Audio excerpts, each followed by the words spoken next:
Chapter 6. Lara's Resistance. Moji Adegbenro's daughter-in-law, Lara Adegbenro, was different. Not loud, not rude, not rebellious for the sake of rebellion. Different in posture, different in presence, different in the way she carried herself like someone who knew she was not small. From the beginning, Lara had entered her marriage with open eyes.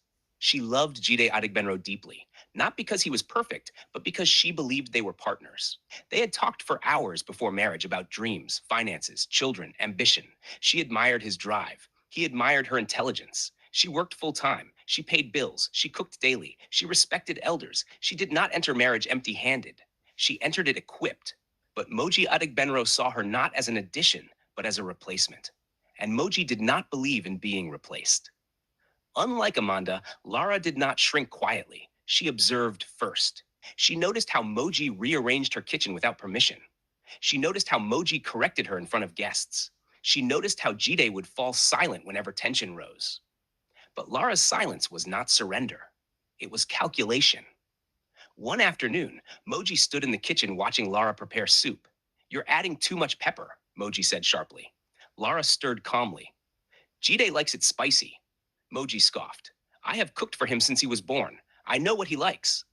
Lara turned slightly, meeting her gaze, not disrespectfully, but steadily. "And I am his wife now," she replied gently. Moji's lips tightened. "That does not erase me." "I am not trying to erase you," Lara said quietly, "but I cannot erase myself either." The air thickened. That was the difference. Lara did not want war. She wanted space. But space requires boundaries. And boundaries feel like rebellion to those who are used to control.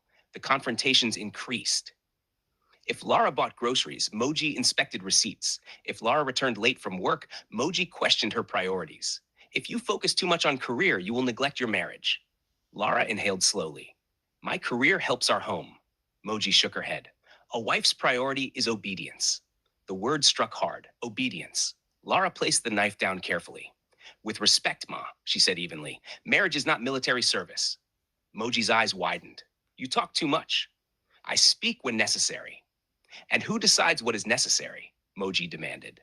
Lara's voice remained calm, but firm. "I do." The tension between them was no longer subtle. It was visible, audible, unavoidable. One evening, the women of valor gathered again. This time the discussion centered around Lara openly. "She challenges too much," Moji said.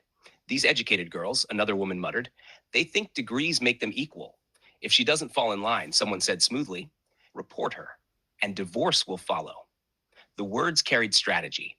Moji nodded slowly. Perhaps it was time. The next confrontation erupted over something small, as most power struggles do. Lara had reorganized the kitchen shelves to make space for new groceries. When Moji entered and saw the changes, her voice rose immediately. "Who told you to move my things?" "I didn't remove anything," Lara replied. "I just made space." "This is my kitchen." Lara paused. The sentence lingered. "My kitchen." Lara straightened her shoulders. "With respect, Ma," she said quietly but clearly, "this is Jide's house. And I am his wife. And I am his mother." Moji snapped. Silence fell heavy. Jide stood in the doorway, having heard the raised voices. He looked from one woman to the other. Lara's chest rose and fell slowly. She was not shaking. She was not screaming. She was steady. "I am married to Jide," she said. The words were not shouted. They were not emotional. They were anchored. "Not to you." The room froze. Even the air felt stunned. Moji's face hardened in disbelief. Jide blinked, unsure how to intervene. The words shook the room. Because they were not just words, they were truth. And truth, when spoken in spaces built on control, feels like an earthquake. Moji's voice dropped dangerously low. "You are disrespectful." "I am honest," Lara replied. "You think you can divide a mother and her son?" "I am not dividing anything," Lara said. "I am protecting my marriage." Jide finally spoke. "Lara, you don't speak to my mum like that." Lara turned to him slowly. "How should I speak when I am being erased?" The question hung heavy. Jide had no immediate answer. Moji stepped forward. "This is exactly what I warned you about," she said to her son. "She is controlling." Lara let out a slow breath. "I work, I pay bills, I cook, I clean, I respect you," she said, her voice finally trembling slightly. "But I will not compete for my own husband." Moji folded her arms. "You are competing already."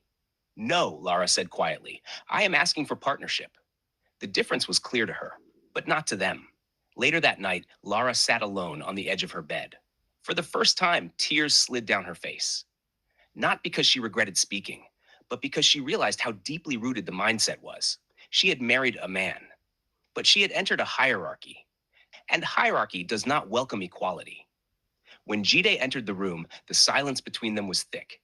"You embarrassed my mum," he said finally. Lara looked at him, eyes glistening but steady. "Did I lie? That's not the point." "Then what is the point?" she whispered. Jide ran a hand through his hair. "You should have been softer." Lara's voice broke slightly. "I have been soft for months." He didn't respond. And in that silence, Lara understood something painful. Standing up for herself might cost her everything, but losing herself would cost even more. She wiped her tears and stood. "I will not live in a house where I have no voice," she said quietly. Jide stared at her, unsure whether this was a threat or a declaration. It was neither.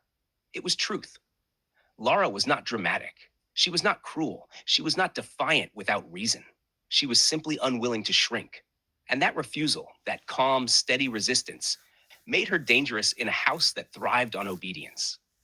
Outside the bedroom door, Moji moved confidently through the hallway, convinced that discipline would soon restore order. But something had shifted. A line had been drawn. And for the first time, the system faced someone who did not fear it. Lara Adegbenro was not loud. She was not reckless, but she was awake. And once a woman wakes up to her worth, silence is no longer an option.